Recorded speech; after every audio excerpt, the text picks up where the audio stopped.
il est temps de parler du début de la guerre. Et on va parler de Fort Sumter. Fort Sumter, c'est un fort américain situé sur un îlot de granit artificiel à l'entrée de la baie de Charleston. Au début décembre 1860, le fort n'est occupé que par quelques ouvriers qui en achèvent les aménagements intérieurs. Après avoir déclaré son indépendance, le 20 décembre 1860, la Caroline du Sud envoie une ambassade au gouvernement fédéral pour négocier la remise des forts de Charleston contrôlés par l'armée régulière.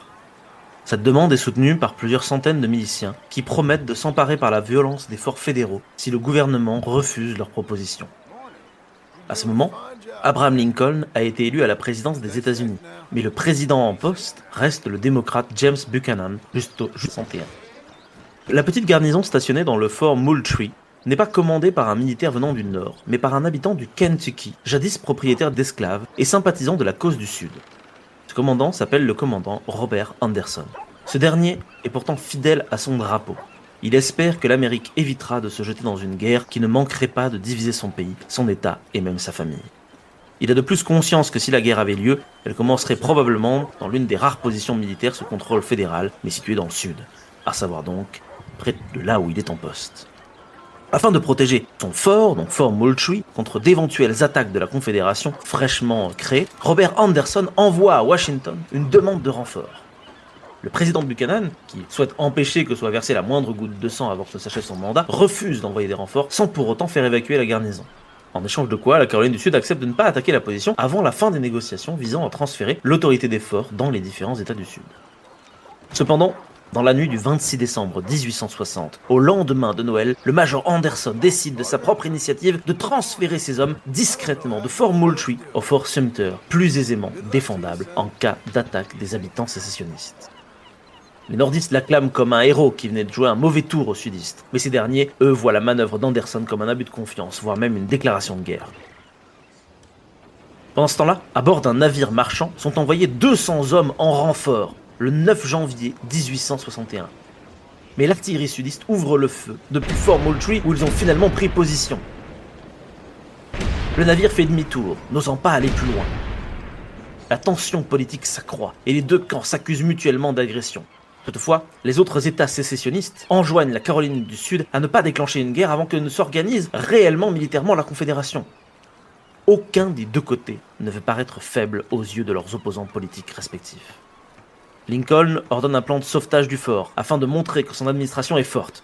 Quant à Jefferson Davis, le président fraîchement élu de la Confédération des États américains, souhaite quant à lui montrer la force de ces États sécessionnistes pour prouver aux autres États qui hésitent à la rejoindre qu'il ferait bon de venir dans leur camp.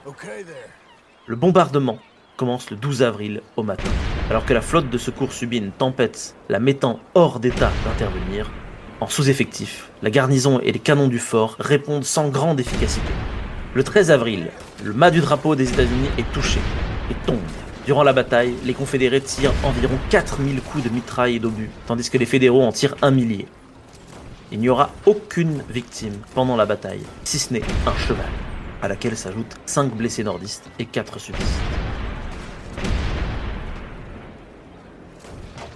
Le fort finit par être pris par les insurgés.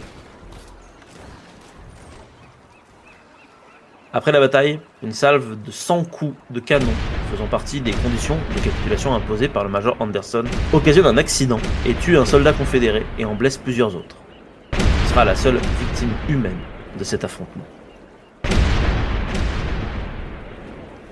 Les troupes fédérales seront escortées par la suite en territoire nordiste. Cet événement va servir alors de déclencheur des hostilités entre le Nord et le Sud, donnant ainsi la légitimité à l'Union d'attaquer les États rebelles. Suite à cette action, la Confédération des États américains se voit sa légitimité aussi renforcée, et du coup l'Arkansas, le Tennessee et la Caroline du Nord décident de se joindre une bonne fois pour toutes à la Confédération. Le 14 avril 1861, le major Anderson avait pris soin de ramener le drapeau de Fort Sumter à Washington. Ironiquement, le 9 avril 1865, quelques jours seulement après la reddition de Robert Lee à Appomattox, Robert Anderson retourne à Fort Sumter en Caroline du Sud avec le même drapeau et fait flotter ce drapeau sur la place forte dès le 14 avril 1865. Le soir même, Lincoln sera assassiné à Washington. Mais ça, Frank, c'est toi qui vas nous en parler tout à l'heure. Voilà, petit résumé de comment ça s'est passé, plus ou moins le casus belli, on va dire, de la guerre de sécession. Mais comme vous voyez, hein, ça pétait pas là, ça aurait pété ailleurs, hein, probablement. Donc, C'est plus que de toute probable. façon, ils étaient bien chauds pour se taper dessus, quoi qu'il arrive. Si ce petit instant passé en notre compagnie vous a plu et que vous avez envie d'en passer d'autres avec nous, eh bien n'hésitez pas à vous abonner, mettre un petit pouce bleu, partager la vidéo ou encore nous suivre sur les réseaux sociaux. Sachez que vous pouvez aussi écouter cet épisode dans son entièreté et pour cela vous n'avez qu'à vous rendre dans la description de la vidéo. Je vous dis à très bientôt pour à nouveau écouter un petit peu de tout et surtout un petit peu de rien.